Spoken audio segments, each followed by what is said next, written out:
job at Stark County.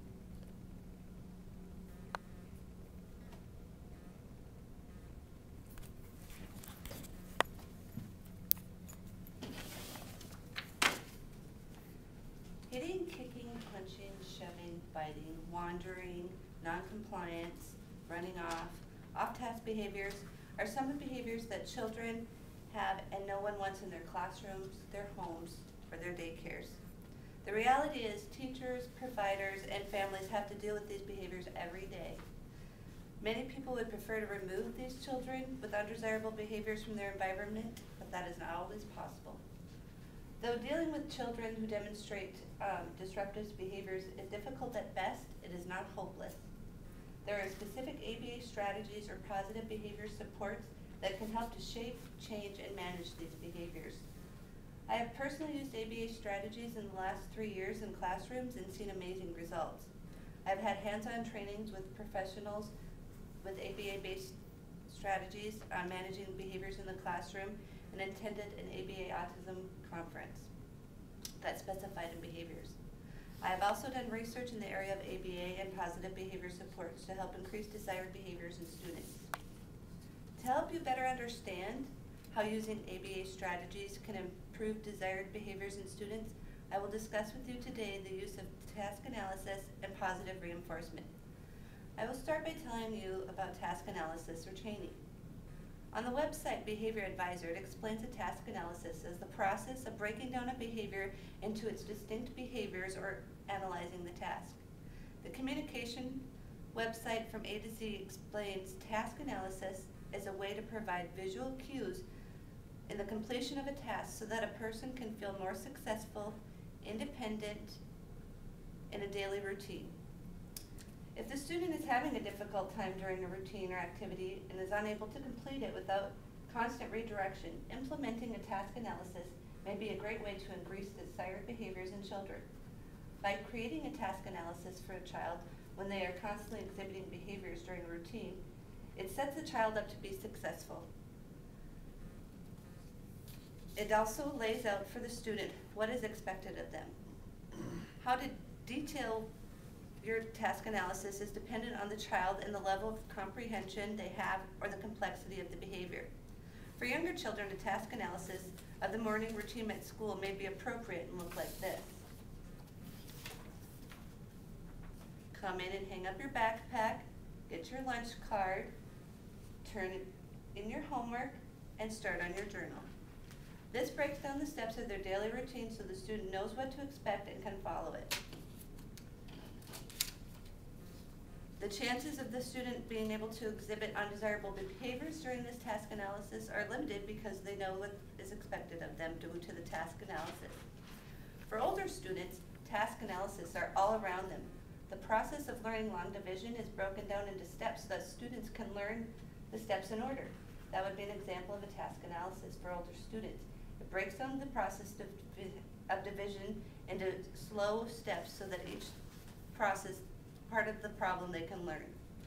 When introducing a task analysis to a child, you have to take into consideration how you're going to teach these steps. For younger students or those with learning disabilities, you may take the approach of doing forward or backward chaining. Once you have made up the task analysis, you start by teaching the student to do only the first step on their own and then guide them through the rest, or you may guide them through all of the steps and let them do the last step on their own. An example of that would be washing hands. If we're going to do forward chaining and you already have established with your student that they know how to turn on the water, you would have them turn the water on by themselves and then prompt or physically assist them in getting their soap, washing their hands, and drying their hands. For backwards chaining, if it's a new skill and they they can't start the water on their own, you're going to prompt turning on the water, getting the soap, washing their hands, rinsing the hands, and then you would let them dry their hands all on their own, making it independent. That would be backwards chaining. For older students, total chaining may be appropriate. This was the example of long division. The teacher guides the students through the process step by step, and the student participates in each of the learning steps all at once, which makes it a total chaining. Now that I've explained to you a little bit about how task analysis can increase behaviors implemented by providing children with step-by-step process of behavior, I will move on to another ABA strategy, which is positive reinforcement. According to Kansas University, positive reinforcement is anything that occurs after a behavior that increases the likelihood that the behavior will occur again. I will present two types of positive reinforcement here today. The first example of positive reinforcement is social praise, or catching them being good. This is not only motivating for the student, but it can turn and lead others to follow the good student behaviors that have been praised. Social praise of good behavior may look for a teacher as in finding the one student who is following directions and saying, "Wow, great job, you put your stuff away. Your desk looks awesome, great." If the teacher presents the praise with enough enthusiasm and voice for others to hear, students will stop, look, and listen and follow suit so they can earn the praise themselves. This will then give the teacher a chance to praise those students for following directions and not have to redirect or scold those who are not following. While teaching the students what behavior is expected of them to gain her attention.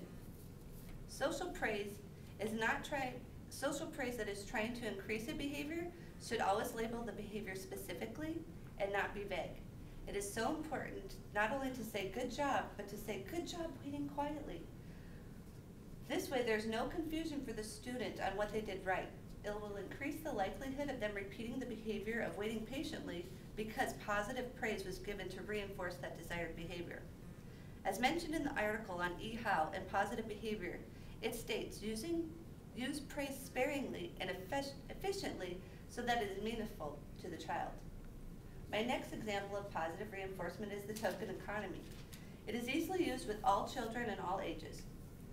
On the website Kids Making Change, it explains the token economy as a system where something like a token or a chip or a ticket represents a value unit that can be exchanged for an item or a service, which is equal value to the tokens. The token represent a good behavior and can later be turned in for tangible or social reinforcement. Tokens are a great way to build up understanding of desired behavior and are motivating to students while learning. When using a token board to increase desired behaviors, it is best to have predetermined behaviors that the student will receive the token for. This could include sitting and paying attention, and whenever a student demonstrates those, you would take the token and you would place it on the board while pairing it with verbal praise of cool, calm sitting, nice paying attention. The token board is not only a great motivator for students, but the teacher and the student are able to visually see the progress in the earning tokens. The use of a token board is a great reinforcement for building up new skills or behaviors in students. It works well with teaching a task analysis to a student. They can earn tokens for each part of the different part of the task they learned or chunks of the task. In conclusion of hearing about ABA strategies and how they work, I would like to also mention that ABA strategies are science-based practices that have been repeatedly proven effective in increasing desired behaviors. My goal here today was to give you a few useful strategies to help increase desired behaviors in difficult students. I have discussed using a task analysis to break down a behavior for students to help them be more successful, and then follow up that newly learned skill by reinforcing it with a token that later can be exchanged for reinforcement of their choice. Not only do I believe in these useful strategies to use for children because it builds a student up and does not lead to humiliation or labeling, but I have seen these very strategies work, and it is truly a positive thing for everyone. Thank you for listening. And then